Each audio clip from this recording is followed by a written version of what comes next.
Judul, Ngipri Monyet, Perjanjian Gelap di Kolong Rumah Pak Aming. Nama saya Raffi. Cerita ini saya dapat dari seorang teman masa kecil saya yang tinggal di sebuah desa di kaki Gunung Ciremai, namanya Wira.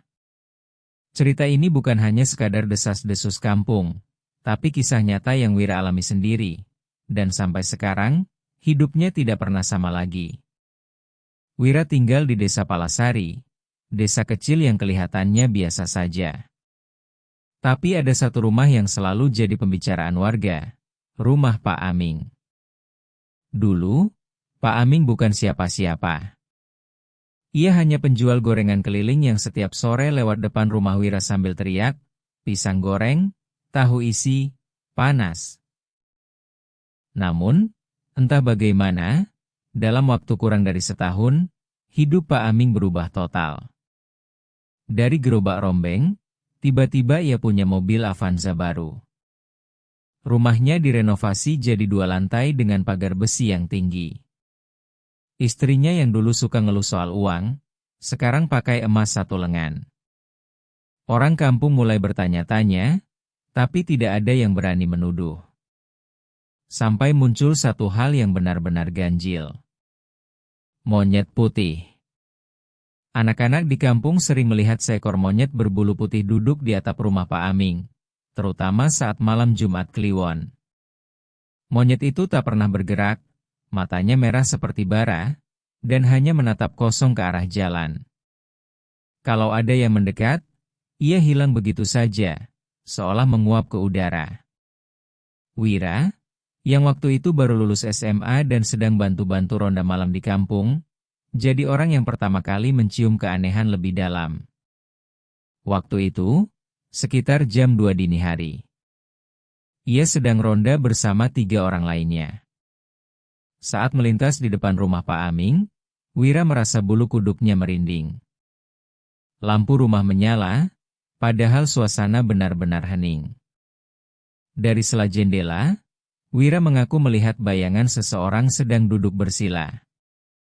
Tapi yang membuatnya gemetar, ada bayangan lain seperti monyet besar di depannya, dan kepulan asap tipis dari lantai. Karena penasaran, Wira memberanikan diri datang kembali malam itu juga, sendirian. Ia bersembunyi di balik tembok pagar, mencoba mengintip lewat ventilasi tembok di samping rumah. Apa yang ia lihat, membuatnya trauma seumur hidup.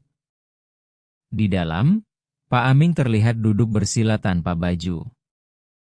Wajahnya kusam, matanya kosong, seperti orang kesurupan. Di depannya, ada seekor monyet besar dengan bulu putih keperakan, sedang duduk seperti manusia, menghadap Pak Aming. Tapi yang paling mengerikan, dari bawah meja tempat sesajen, keluar satu tangan berkulit keriput, dengan kuku panjang seperti cakar. Tangan itu membawa kantong plastik hitam yang isinya sesuatu yang mengeluarkan darah segar. Wira yakin itu jeroan, entah dari binatang atau manusia. Monyet itu lalu menjilati darah dari kantong itu, sebelum berbalik dan mengulum jari kaki kanan Pak Aming. Wira nyaris muntah. Tapi sebelum ia bisa kabur, terdengar suara berat dari dalam rumah. Bukan suara Pak Aming, bukan pula suara monyet. Suara itu berkata, "Yang ngintip, mau ikut ngipri?" Wira lari sekencang-kencangnya. Tapi tubuhnya seolah berat. Udara seperti menekan, dan suara cekikikan monyet terdengar semakin dekat. Ia jatuh terguling di jalan, pingsan di tempat. Paginya, warga menemukannya dalam keadaan tak sadarkan diri. Tapi anehnya, saat sadar, Wira tidak bisa bicara sama sekali. Ia hanya bisa mengeluarkan suara aneh seperti tertawa pelan, dan sesekali mengeluarkan suara cekikikan seperti monyet. Wira akhirnya dibawa ke rumah sakit jiwa.